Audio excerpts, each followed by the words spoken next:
We will call to order the meeting of the Washington County Open Space and Regional Parks Commission for Tuesday, September 3rd, 2019. A roll call. Doug Doolittle. Here. Thomas Gwynn. Absent. Chris Nenzel. Here. Stephanie Chen. Here. Darla Lee. Here. Jennifer Oliver. Here. Polly Boardman. Here.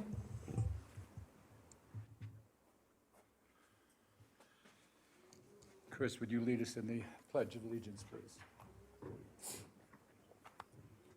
Pledge allegiance To the flag of the United States of America and to the republic for which it stands, one nation, under God, indivisible, with liberty and justice for all.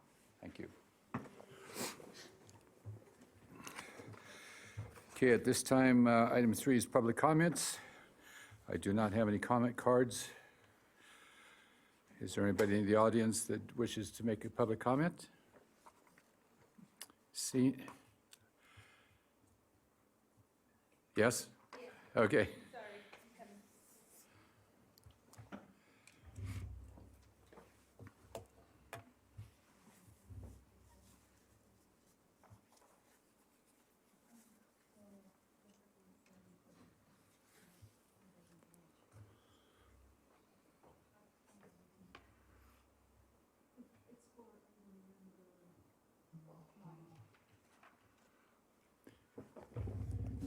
Do you want to save those comments for item 9, or? Oh, yeah, I can wait if that works.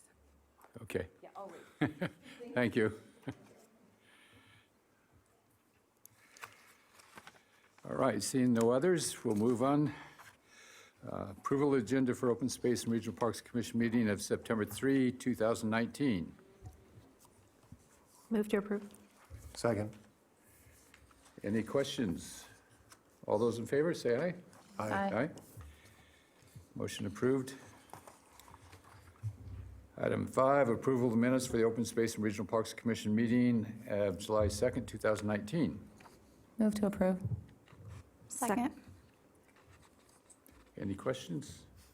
Seeing none, all those say approve, say aye. Aye. Thank you. Item 6, acknowledgement and recognition of park operations staff for their outstanding service and contributions to Washoe County. Good afternoon. For the record, Dave Solero, Interim County Manager. Chair, I actually don't have anything for item number 6 or 7 this month. Thank you. Thanks. We will then skip item 7 and move on to item 8, presentation by Wood Rogers, Inc. on State Route 28 Shared Use Path Parking, Safety, and Environmental Improvements Project for the State Route 28 Scenic Byway Corridor.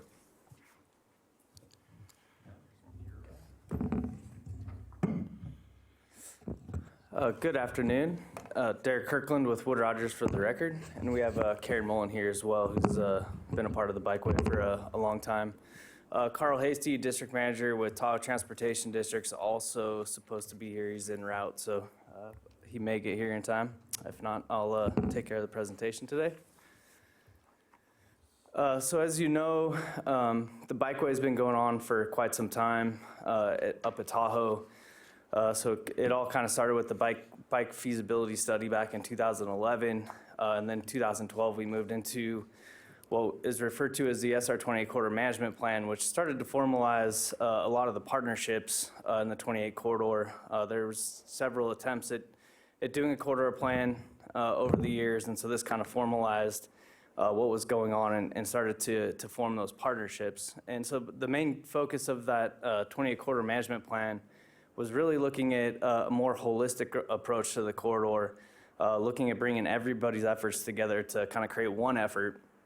And most of those were related around off-highway parking, kind of creating those off-highway parking nodes, looking at transit service, looking at the shared use path, basically from Crystal Bay all the way to Spooner along what we refer to as the East Shore. And obviously there's, we'll talk about some of the different focuses in there, but also implementing a no parking zone and then just coordinating the operations and maintenance of all these projects. So what really started it was looking at the existing conditions of the corridor, and you can see some of the pictures on the left there. We had people running across the highway, shuttling kids and families over guardrails and to their parked cars on the shoulder.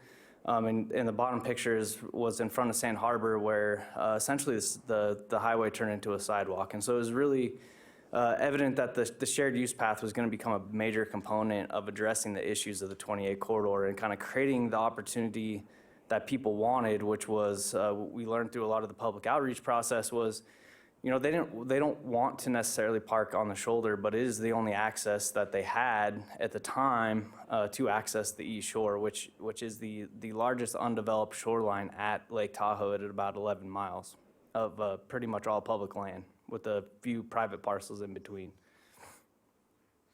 So the first thing that came out of the corridor management plan was the East Shore Express, which was basically started as a pilot program in 2012. That first summer basically went from the old elementary school in Incline basically to Sand Harbor.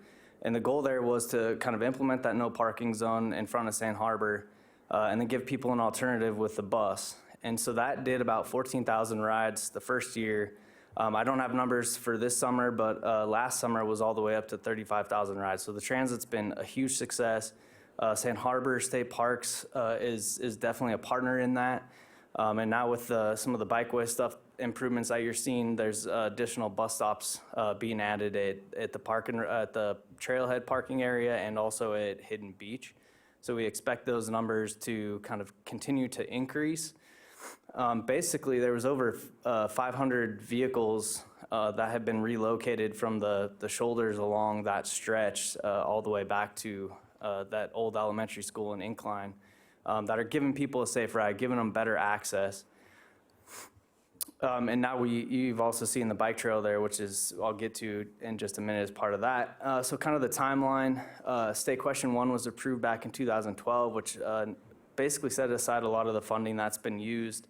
Washoe County Question 1 around that same time frame also came in, and those two funding sources have been huge in leveraging a lot of federal dollars that have gone into the transit and constructing the bike path. The feasibility study for the Central Corridor piece was completed in 2011. And then the North Demonstration Project, the Incline to Sand Harbor Bike Trail, that EA was completed in 2014. And as we know, construction of the North Demonstration Project was actually completed June of this year. Where we're at today is basically looking at Sand Harbor to Spooner Bike Trail and kind of the rest of the 28 corridor improvements through that section. The EA public comment period was closed mid-August, and so their Forest Service is the lead on that document, is looking at, is kind of going through all those comments right now, but we do anticipate the EA to be completed this fall. Construction date for the next 8 miles is very dependent on funding, and so that's, the earliest you'd probably see that start construction is about 2022. So the Nevada State Line to State Line Bikeway basically started with the South Demonstration Project, which was done in State Line, kind of the Douglas County area. Those are the photos that you see on the left. That now extends all the way from Kale Drive, basically to connects Nevada State Beach and then to Round Hill Pines Beach. Huge success on that. And then now we've recently seen the North Demonstration Incline to Sand Harbor section completed.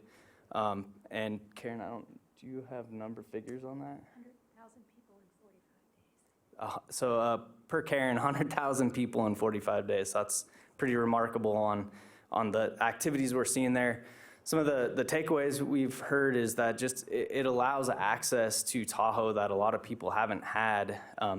Really is from little kids to seniors to people with disabilities. It just opens up a whole new realm of access to the lake.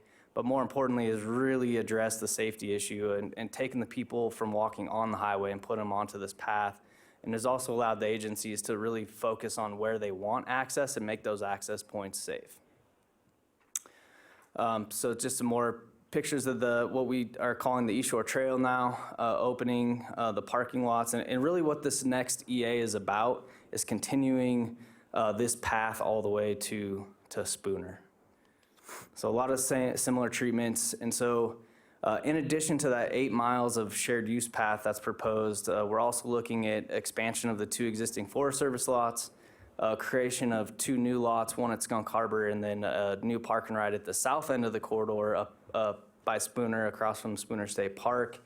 And another big key component to this is a utility co-location, which we didn't see a whole lot of with the first 3 miles, but we will with this one. The Incline Village GID has a sewer effluent line that basically takes the treated sewer water out of Incline and pumps it over 50 down into the Carson Valley.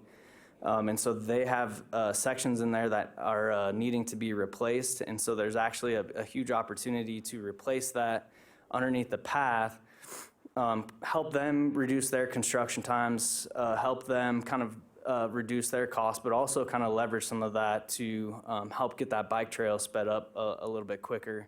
Also some opportunities to basically not have to rip up the pipe in the highway, basically just abandon it in the highway and build a new one off to the side, which will keep that corridor open and a lot less traffic impacts. There's also some opportunity to improve fiber optic through here, and then also working with NV Energy to underground some of the power. Some of their power poles are as old as 1928, I believe, and so there's some huge opportunity with fire risks and some things like that there. At the top of Spooner, where the park and ride is, we're also working with TRPA to co-locate aquatic invasive species inspection station there, give that more of a permanent home. And then we're also looking, similar to the Incline to Sand Harbor Trail, is looking at combining creating some vista points and some emergency pullouts and some of those elements too. So kind of moving from Sand Harbor, we are looking at a piece where we're going to be looking at kind of adjusting the boat ramp and how that is configured to kind of make that a little more efficient. And then basically the Washoe County portion goes from Sand Harbor along the shoreline there and then up to the Forest Service lots, the Carson City Washoe County line. One of those parking lots is within the county. The south parking area there on the lake side is within Carson City. So we'll be looking at expanding those, creating some new restrooms. And then as we continue to move south, again in Carson City, we're looking at a new parking area at Skunk Harbor, adding some parking, about a 40-space parking lot there, some restrooms, trailhead. And then as we continue to move south, the big one will be the park and ride lot at the top of Spooner. And so to give you an idea, so the shared use path, a lot of the benefits there, similar to we see with the first 3 miles, the EA is looking at benefits such as the safety, getting people off the highway and onto the path, a lot of environmental improvements with the utility co-location, redoing that sewer effluent line, and then improved access to the recreation areas, kind of managing those social trails that are causing erosion and some of those issues, and working with Forest Service and state parks to continue to kind of manage where those access points are and allow them to kind of control that access a little bit better. And ultimately improving access to recreation. Oops. I think I lost it.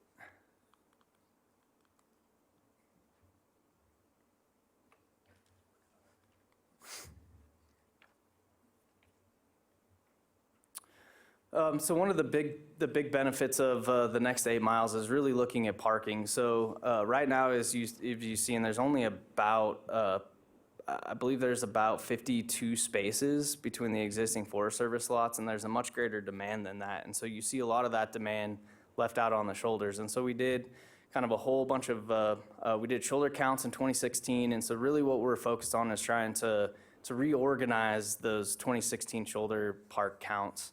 And get them into off-highway locations. So some of the benefits there is getting people off the highway. I mean, that's the ultimate goal of the whole project, creating formal trailhead access, improving restrooms, looking at water quality in addition to the trails, the social trails that it creates of people just diving off the highway where they park.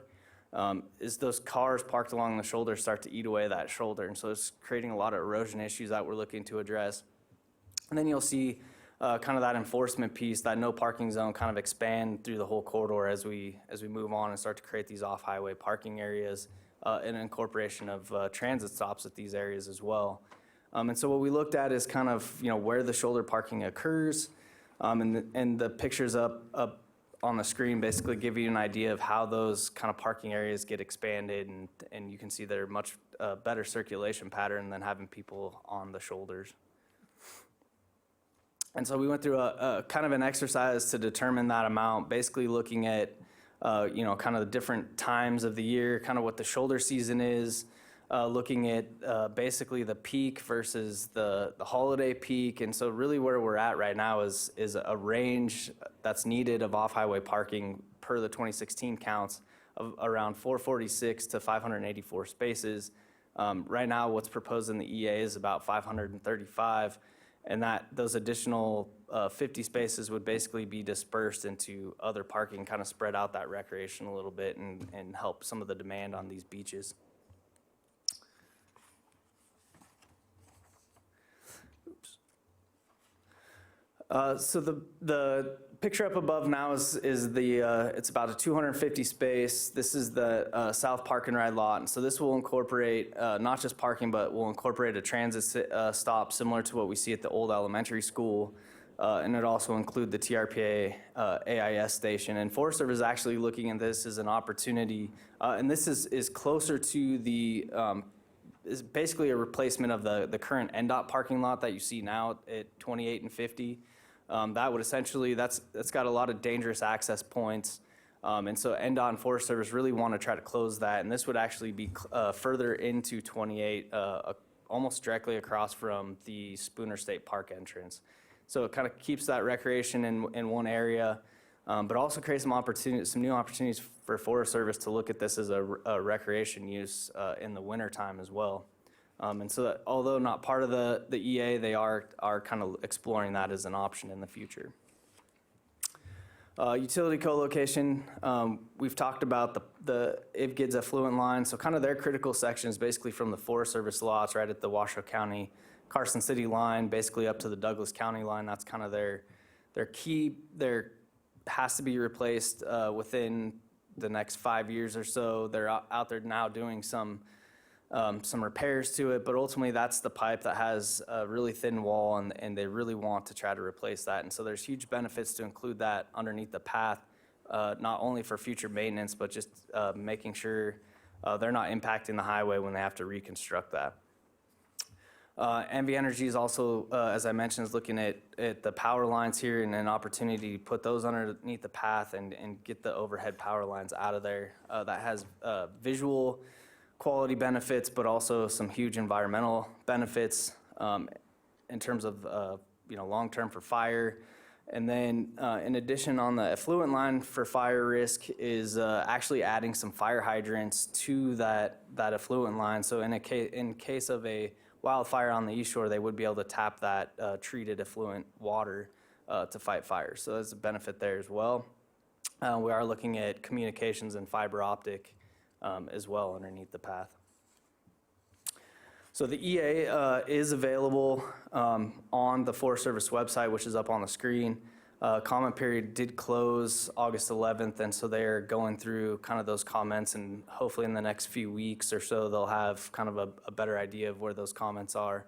But their initial read was that there wasn't anything substantial that would change schedule of the EA. So they're working on that, they're addressing those. That's kind of the next steps. And then outside of this EA, the last piece of the corridor you guys might be more interested in is really the Crystal Bay to Incline segment. And so as of right now, back in 2004, this was actually, Wood Rogers and NDOT actually worked on kind of a concept plan for this. Up on the mountainside, obviously that would take a whole nother EA to address that, but that's kind of that last segment piece that hopefully as we kind of get through this next 8 miles, that'll be kind of the next piece on the radar for in terms of Washoe County. And so that is part of the feasibility study that was done in 2011. But as of right now, that's about as far as that's gone. And with that, so with that, I'd be happy to answer any questions that you guys have relative to the bike trail, if you have any. Thank you. Thank you very much. Questions? Oh, go ahead. You say bike trails, so it's just bike, or is this a shared concept of? It's the shared concepts. Yeah, sorry about that. We kind of refer to as bike trail shared use path, but yeah, ultimately it's under Federal Highway Administration standards. It's a 10-foot wide shared use path meant for everything. And Forest Service under this EA is actually addressing, is including electric bikes as part of that analysis as well. So the part that's been completed, on the east shore there, we drove down there a couple of weekends ago. Very bad idea on the weekend, but on Saturday, I was just astounded at all of the people parking on the shoulder and just how dangerous that was, which you're obviously concerned about. But the thing that I couldn't really comprehend was these families and all these people are going over the rail, and are there actually trails? Because we were looking, and the lake's out there, but there's a lot of, area to get to the lake. Are there actually trails that these people are using to get down to the beach? Yeah, so there are trails. A lot of them are not formalized. They're what we refer to as social trails, and so that's what really has concerned Forest Service, TRPA, state parks is, they're dangerous, but they're also become erosion issues Right. during wet periods. So they really, I think what we saw with North Demo, one of the benefits was really starting to control that access and where people go. And it's almost a huge benefit because they start at the trailhead, they know where to go, they see the map, and they can kind of pick and choose where they want to go. But there's actual formalized, state parks went back and created some formalized trails where they want people to leave the path. And so that is another benefit and something that we're looking at, again, with the EA going for this next 8 miles is really trying to look at, and we've mapped a lot of those social trails and trying to reconfigure those and put people, where they should be on safer trails. Yeah, it seemed very dangerous, but, so the big push is to put more parking, because that's obviously the problem. There just isn't enough parking lots. We couldn't get into the one at Sandlot, but they talked about a shuttle, so we almost tried that, but we just picked the wrong day to go. I mean, Saturday, it was just a circus, so. Yeah. But it was, there were cars along the shoulder, all the way from, Sand, whatever, down to whatever the next larger Probably all town the way is to there. 50, Spooner. Yeah, I was just astounded, so, yeah, so good, I'm glad you're doing something about it. All right, great. Any other questions, comments? Go ahead. On here, you said you're expanding 2 lots. Are you talking about the ones in Incline? No, so on specific to the environmental document that's out now, Sand Harbor to Spooner. So I guess, I don't know, what is it? A couple miles south of Sand Harbor, there's 2 existing lots Okay. now that are owned and operated The by Chimney Forest Rock Service. one and, Let's see if I can pull Okay. it up here.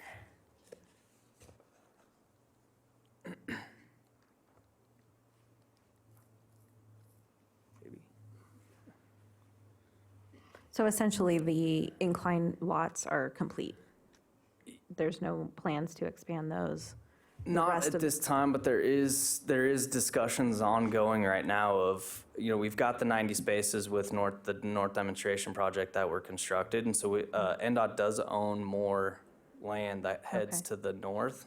And so we are looking at some potential options. And a lot of the agencies are exploring some options of Sure. how to kind of maybe expand some of that north parking area.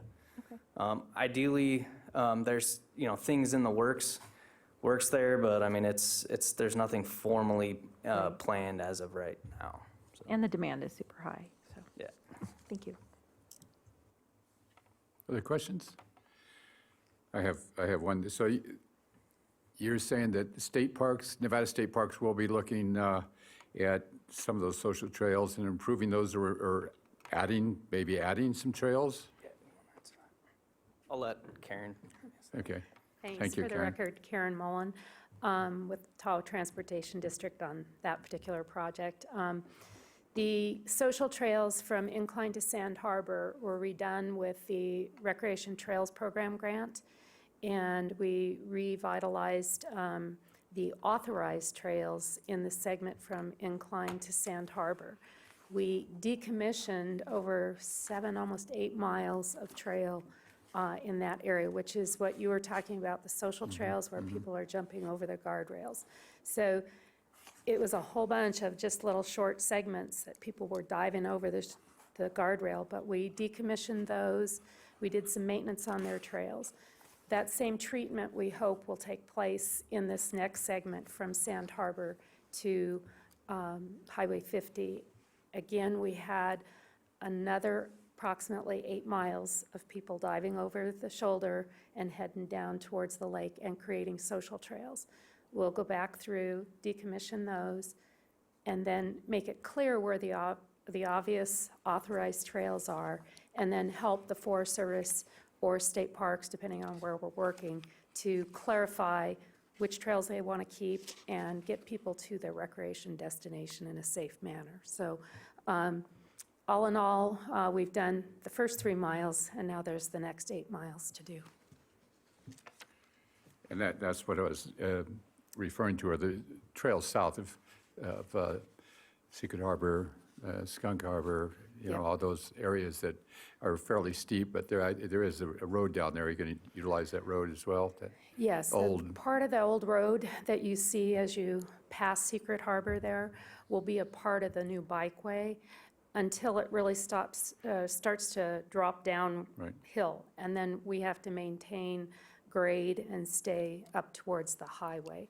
We have sort of catch points that we need to make to get people from parking lots to, you know, where they're going, and avoid obstacles like huge cliffs and boulder outcroppings. So, but at that point, we'll diverge and go uphill.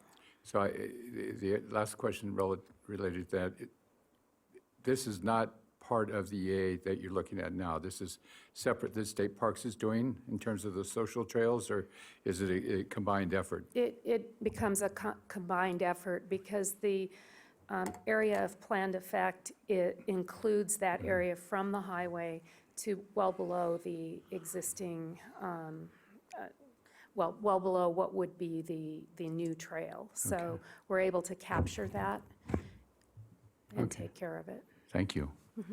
Any other questions?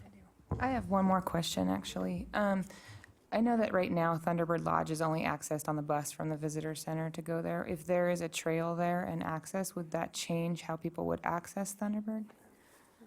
Thank you. Again, Karen Mullen. We have had a lot of discussions with Thunderbird Lodge, and we're really excited because they're excited about the trail coming their direction. They really want to see people to come by the trail, and actually have been talking to us about they've let people in at a reduced rate or even free if they come by trail. We think it'll be a reduced rate. That's great. And also they're looking at transit being able to help bring people in instead of having to do it the way they're doing right now. So I think it'll provide more consistency for them. Great, Yeah, it's exciting. great. Anything else? Thank you very much, both of you. Good presentation. Thank you. And a final comment, that trail is wonderful. Hopefully, everybody gets out and uses it because it's well worth the effort. All right. That was not an action item, so we will go to item 9, presentation, discussion, and possible recommendation of the Board of County Commissioners and the final draft of the Washoe County Park Master Plan.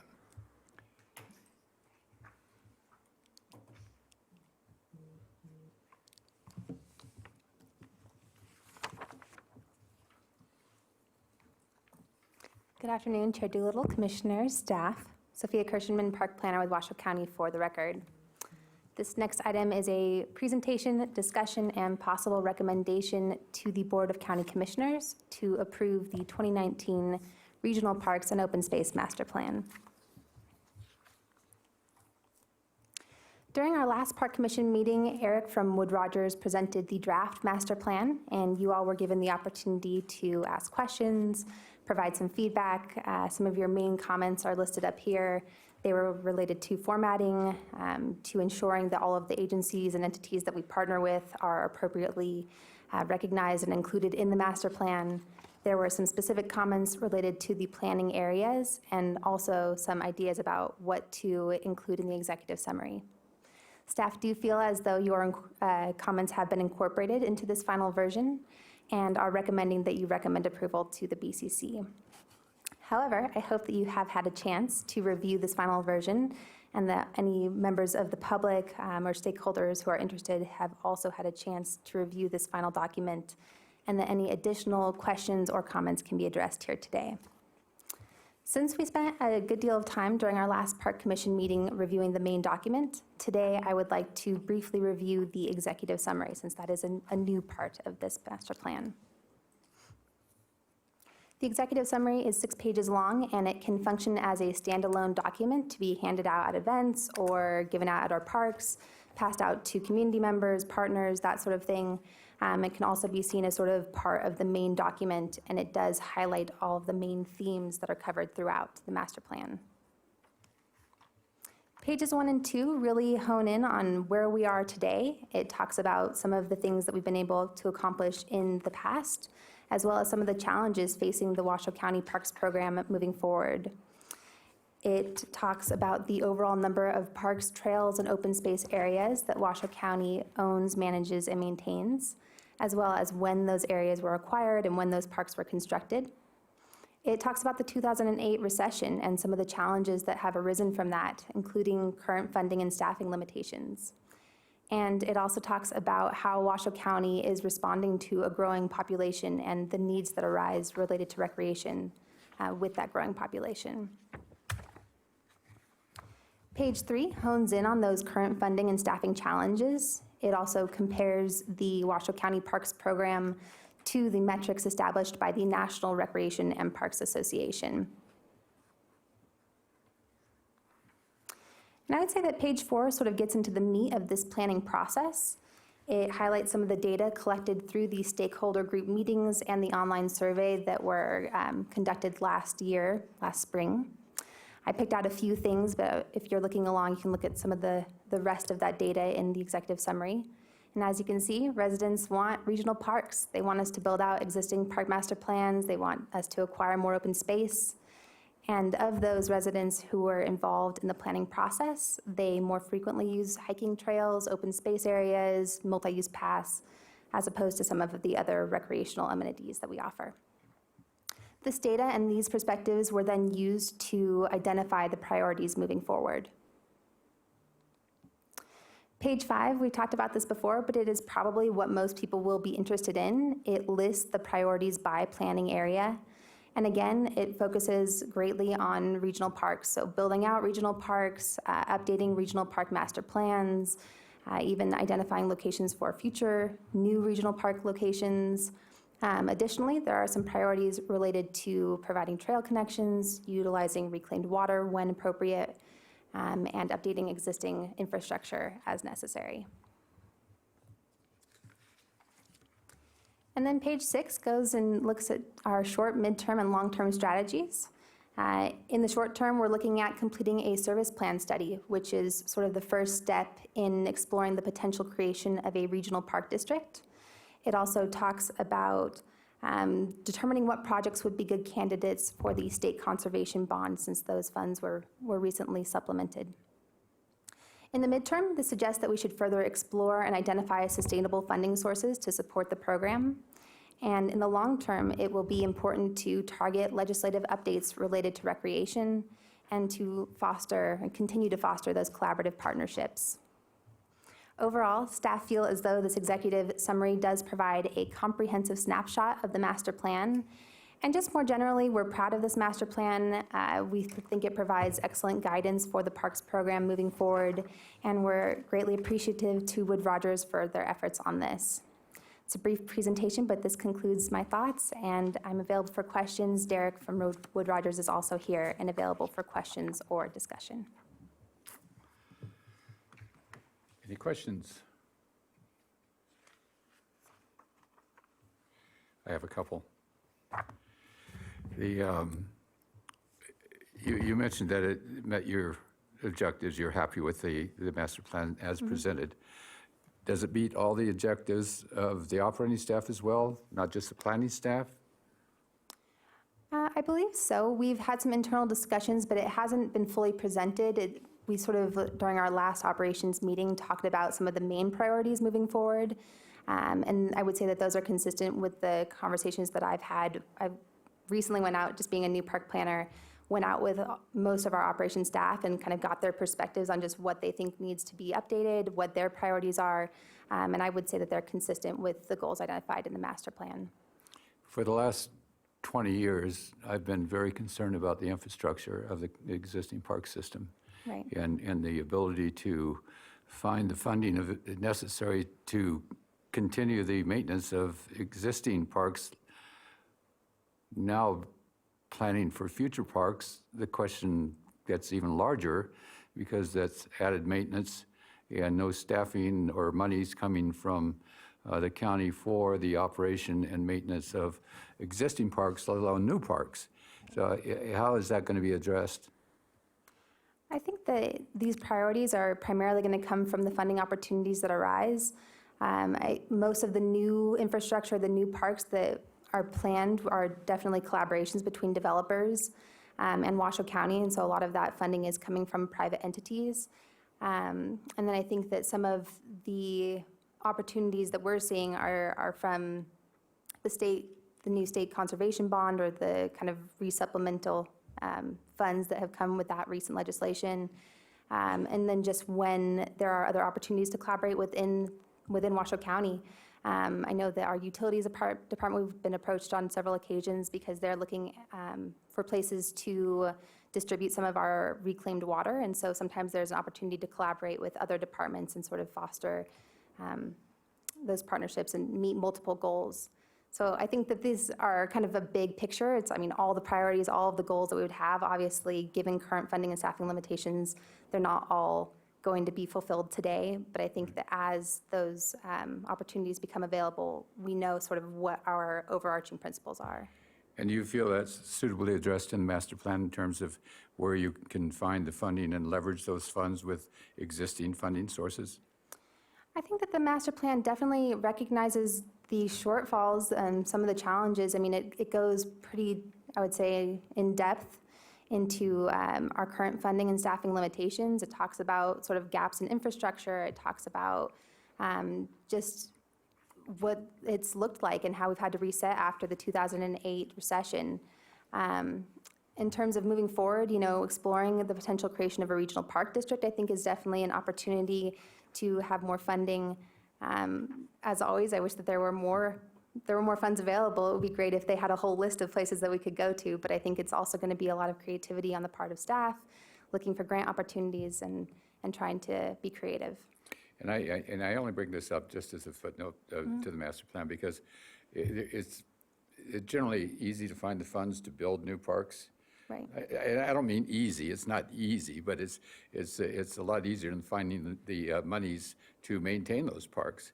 So my concern, and you don't need to answer this, but my concern is having the funds available to maintain and operate not just new parks, but existing parks.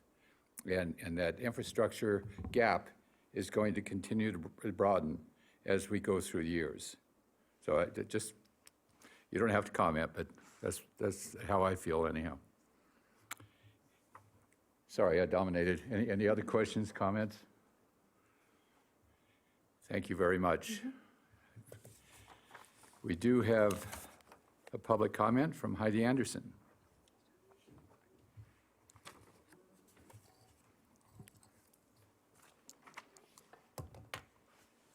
Thank you for being patient and waiting. Thank you. So Heidi Anderson, Executive Director of Truckee Meadows Parks Foundation, for the record. I want to apologize first for my lack of organization at the beginning of the meeting. But at the Parks Foundation, we were really excited to see the completion of a service plan in the master plan. It's on page 69, I believe, and can hopefully address some of the concerns you were just talking about, which would be the lack of funding for maintenance moving forward. As the plan alludes to, this will help assess the gap in fundings we have for operations, maintenance, infrastructure, capital needs, and is that first step to creating a parks district, which could be the funding that's needed for parks, trails, open spaces, management, and something that the Parks Foundation has been working on, as well as working on with the city of Reno. So I'd like to encourage Washoe County to start having those conversations with the city of Reno to get this service plan funded and done, so we can hopefully move forward with finding those funds for our parks. So thank you for your time, and good luck. Thank you very much.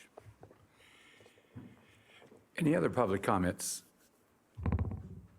Okay, seeing none, this is an action item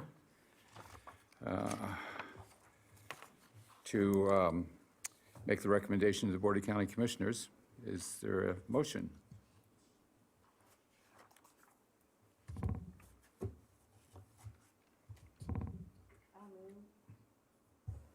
Move to recommend, oh, I'm on the wrong page.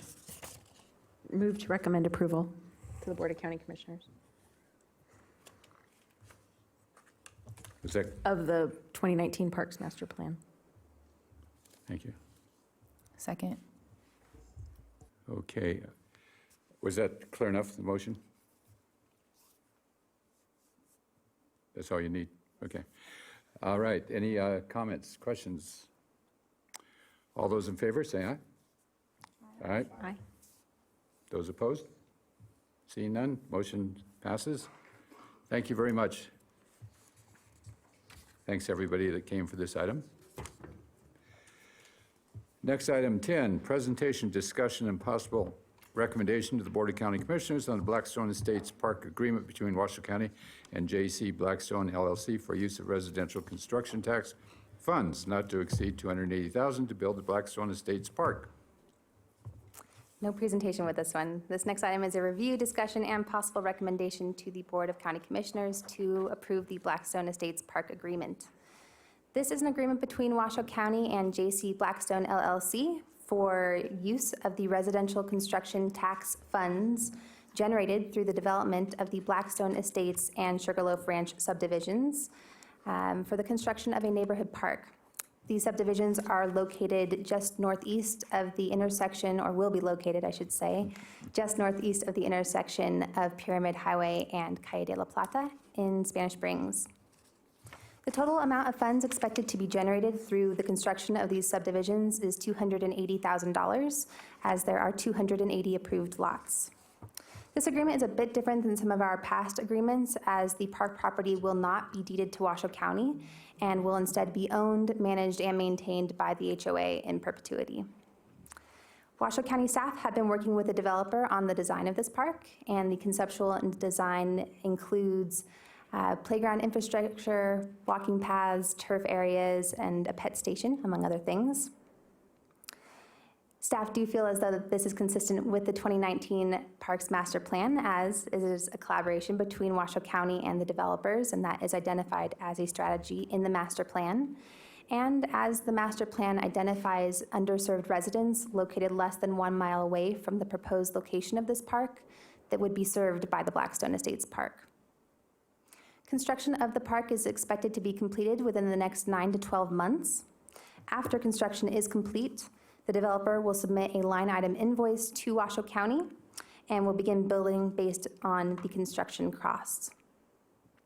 It is anticipated that the park will be built prior to the construction of all the lots in the subdivisions, so the developer will submit invoices on a rolling basis, roughly quarterly basis, until all of the RCT funds that have been generated through these subdivisions have been reimbursed to the developer. Again, not to exceed $280,000. At this point, we are working with the developer to complete a park maintenance plan that will be included in the HOA's CCNRs. Additionally, a maintenance agreement must be executed between Washoe County and the HOA before the developer can deed the park property to the HOA. And all of this language is included in the Blackstone Estates Park Agreement. Staff is recommending approval of the agreement, and should you agree with staff's recommendation, a possible motion is located on page 3 of your staff report. This concludes my presentation. I'm happy to answer questions. Thank you very much. Any questions? Comments? Could you tell me the location again? Yeah, so it's on Calle de la Plata, and it's just sort of northeast of Pyramid Highway, the intersection of Pyramid Highway and Calle de la Plata. So north of Lazy Five Regional Park, north of La Posada Drive. Okay, so, okay. I do have a question on the anticipated public opening. You say, in the report, it says completion by the 107th lot. Being, do they have any idea? I mean, are they going on a sell one lot at a time, and when they get to 107, and the final inspection, the park will be done at the same time? Well, so I asked the developer, and he said that they expect the park to be completed within 9 to 12 months. But I think he was looking at least 18 months until all of the lots have been completed. Okay, and so that's just a note in the contract, fail-safes in case they haven't completed. Okay. Any questions? Is there a motion?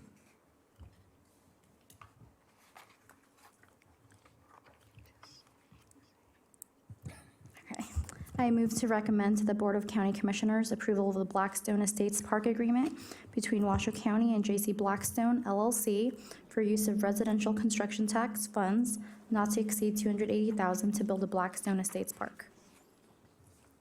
A second? Okay, I have a Second. motion and a second. Any other questions? Any public comments? All those in favor? Aye. Aye. Aye. Those opposed? Motion passes. Thank you very much.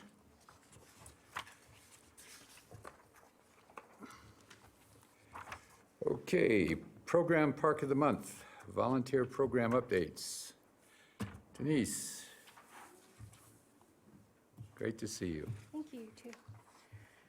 So good afternoon. For the record, my name is Denise Evans. I'm the volunteer coordinator for Washoe County Parks, and I'm here today just to give you my annual update on how the volunteer program is going.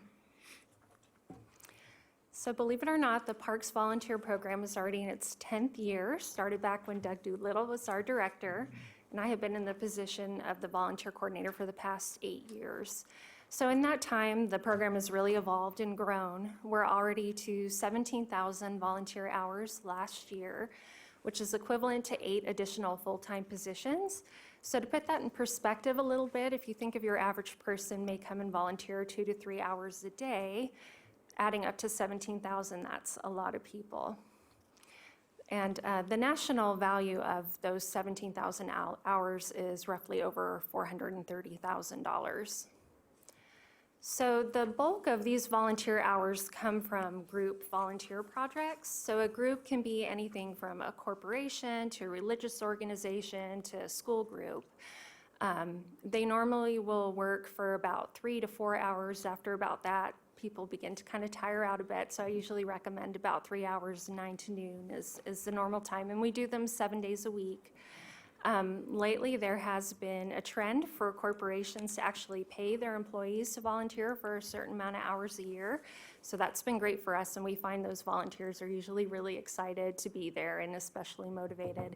So here in the picture, I have 2 recent volunteer groups that we've had in such a situation where they were paid for the day. We've got Patagonia and IGT pictured at the Bass Monument and IGT at Davis Creek. So other individual volunteers are located. We have a large amount at the Arboretum, which I'll discuss in a moment. But we have park ranger aides that are assigned to various rangers. At Bowers Mansion, we have docents that help out during the summer. At Rancho San Rafael, we have the Discovery Room, which is an area where there are children's activities and they provide programming during summertime and other school holidays. And then the park rangers provide programming on the weekends through many of the months a year with help from mostly UNR volunteers. The Green Creek Visitor Center is run by the Great Basin Institute, but we have a large number of volunteers there that help with hosting and programs. And then the regional shooting facility only has about 3 or 4 volunteers, but they volunteer about 100 to 200 hours a month. So they're very, very active and dedicated there. And Eagle Scouts, it starts with one, but they usually end up with a group, and we can get several hundred hours on one Eagle Scout project. And pictured here is a group that worked out at the regional shooting facility recently. Our Arboretum volunteer program, I'd like to point out that Darla on your board is one of our dedicated volunteers there. But that is our largest, most structured group of volunteers. I have 75 volunteers in my database, so that's somebody who's been active over the last 3 years. We wouldn't normally have that many at a time, probably at the most about a dozen on a Tuesday or Thursday morning, but it does equal up to 4,000 hours out of those 17,000 a year. And we have various things that volunteers do at the Arboretum. Again, we do have those gardening volunteers Tuesdays and Thursday mornings. We also have volunteers that help with school tours and other educational programs. And then, of course, the May Arboretum Society. We count those hours as well for things like the plant sale and other programs. As a more structured volunteer program, we have a mentor program that's been working really well, where we assign a new volunteer to a veteran volunteer who's been with us for a while. And that's really helped with retention. With some of the newer people we've had, they feel more comfortable, a little more established. We do now a monthly gardening series, which is a morning-long training. We used to do about 3 weeks of training once a year. And so now instead we've broken that down to one a month, and that's working really well. And we have an instructional component to it. You can see the second picture there to the left. Our horticulturist, Bill Carlos, is out doing a pruning demonstration. We have a newsletter now that's almost completely volunteer run. I just kind of edit it, but otherwise the volunteers do the interviews. One in particular, Bev Treadway, does the majority of it. And we have annual appreciation events that we host. Our most exciting one we have coming up this Thursday during the balloon races. We do a breakfast up at Lear Garden, and we try to do something quarterly. We have other partners, and these are, Washoe County Parks has lots of partners. I'm just going to be discussing specifically volunteer-related partnerships. Sierra Nevada Job Corps we've partnered with for quite a long time. They have a work-based learning program, and they will be placed, we usually will have one student at a time, mostly or only at Rancho San Rafael right now. That's where they provide transportation to, mostly at the Arboretum. And that student can work 32 hours a week for 6 to 8 weeks, so they almost become like one of the employees. They've been kind of phasing that out a bit lately, but we've been, I think, really thinking out of the box and using them more creatively recently with projects with, for instance, their concrete and masonry team. That picture there on the top is two of the students that helped install a METMIT station out at Lazy Five, and they will provide transportation for their students out to Lazy Five or North Valleys to do projects like that. But we've done welding of park benches and some concrete work around Rancho San Rafael, so that's really been helpful. Nevada Youth Empowerment Project, that's a group that provides transitional housing for young women out of foster care, and we've had 2 women in that program at the Arboretum. One I'm really proud of, who came for the past 3 years, and she's now actually working at the Arboretum as a seasonal employee, so I think that was really successful. We also work with Washoe County districts, school districts transitional services, which is vocational training for students with disabilities. Normally doing things like litter picking or raking. We right now have a group at Bartley Ranch, but we'll take them sometimes also at South Valleys or Lazy Five, wherever the teachers at the time have an interest in going. We really like to work with them. Our partnership with University of Nevada, Reno has really expanded in the 8 years I've been in this position. In that time, they now have a student engagement center. They really encourage their students to volunteer. They have this I Lead Nevada initiative is the main thing that kind of encompasses that. And the Skip Pulse network online, where we can put our volunteer activities and they can sign up for them. It's just made it so much easier to access those students and for them to find us. So we've got school groups. We see a fraternity group in that picture. We have a program on Monday nights at 5 o'clock where students can come volunteer at Rancho San Rafael, and it's a really good way for them to just get their hours in for classes. That's been working so well, we'll probably start trying to do that at other locations. There is a PAC internship grant program that we have been participating in. This will be our 3rd year, where UNR actually provides a grant that pays the intern $12 an hour to work with us. We've had them working as a playground safety specialist, which UNR really likes because it's a very unique position, and it can give some really good experience to somebody with that interest. And a lot of opportunities for unpaid internships. We had honor students that were working in the discovery room. Just this spring, I had an intern from Community Engagement, Department of Community Relations intern that helped with the website. We have interns at the museum, and then many different types of degrees working at the Arboretum as well. And finally, Keep Truckee Meadows Beautiful. I can't say enough good things about their partnership and what they do for us. You've probably heard of the Great Community Cleanup and the Truckee River Cleanup that's happening at the end of this month. They'll provide the signups for that, and they can reach so many more people than we're able to, and they can provide hundreds of volunteers during those 2 cleanups. They also provide the tools and the dumpsters and a picnic afterwards. And most recently, we've really gotten working with them on the Adopt a Spot program, which is the umbrella program for Adopt a Park, Adopt a River, Adopt an Open Space, and Adopt a Highway. So they have a position now that's going out and actually kind of soliciting those adoptions, so that's helped to grow the program a lot. So I've got pictured here 2 recent ones that we've gotten this year. One is Cub Scout Pack 150 at Davis Creek, and they've already probably done about 4 cleanups this year with a really great turnout.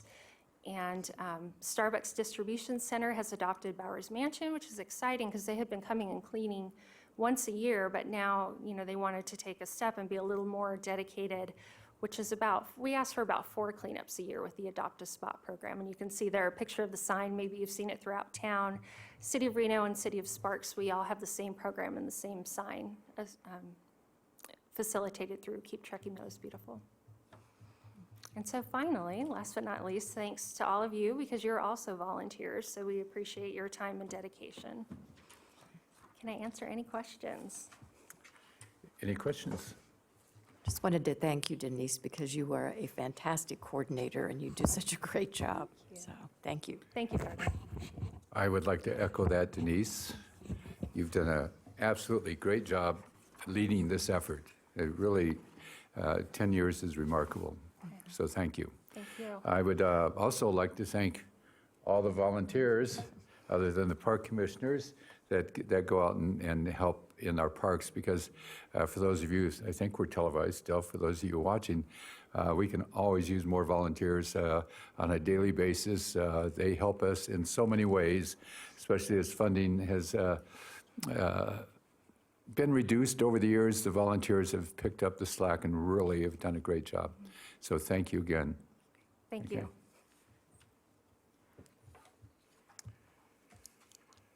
Park reports.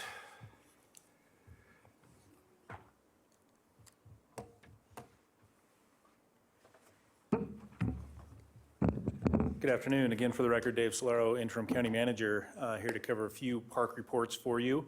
I think some items of note in your park report this month, specifically if we focus on the district reports for August, as we talked a little bit about the master plan and people liking to use our trailheads and our trails. The Hunter Creek crossing at Michael D. Thompson Trailhead Bridge is in now, so that's a big win for our community. Everywhere I go, it seems like that's one of the #1 questions I hear from people is, when is that bridge going to be done? So it is done, so we're good there. Also, I don't know if you had a chance to go out to Crystal Peak Park. I was out there while they were creating the installation. We have an art installation out there as part of Washoe County Art Trail. That is the kind of the first portal there. We're also working on some new parking and access there, but that art installation is complete now. So I encourage you to go out and take a look at that. Public art in our public places is a pretty important thing for our community. Denise mentioned the Truckee River cleanup. So we actually have 4 sites, Washoe County parks, that are on the list for cleanup. Mayberry, Duraskar, Ambrose, and Lockwood parks are all on sites for those coming up September 28th. Denise also hit on the Great Reno Balloon Races, so those will be beginning this week, media day on Thursday, and then, a crowning jewel for the love of our parks, the Great Reno Balloon Races begin this week. So hope to see you all out there. One other item I wanted to cover really quickly is that all of our splash parks and our pool closed down for the season on September 2nd, so just this past weekend. So we'll be going through the wrap-up on that. I know there's some work that needs to be done on a couple of those pools. As Chair Doolittle mentioned, ongoing maintenance is always happening at our parks and just trying to keep on top of it.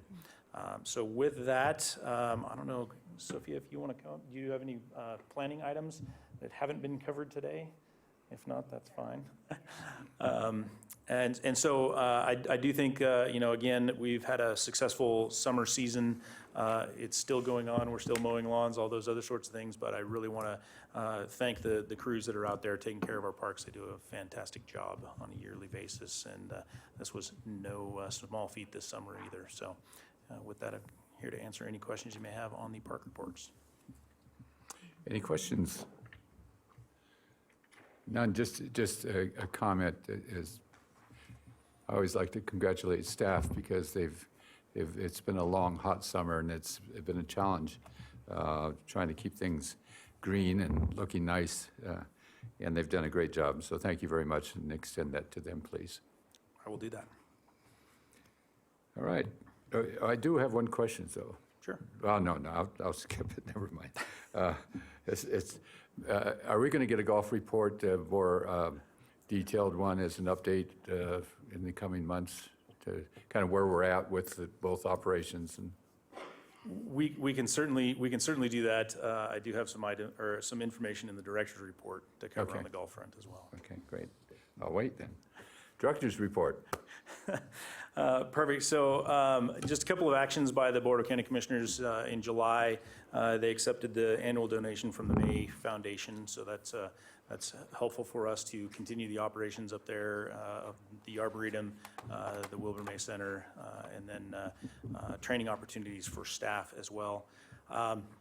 We also finally accepted the purchase and sale agreement for the D.R. Horton drainage easement. This was down south off of Zalesi Lane. You'll remember that got held up at the board for a couple times while we were working through some things with D.R. Horton. And then we also had the funding agreement regarding residential construction tax for neighborhood park development with Sun Valley General Improvement District. So that went to the board last week.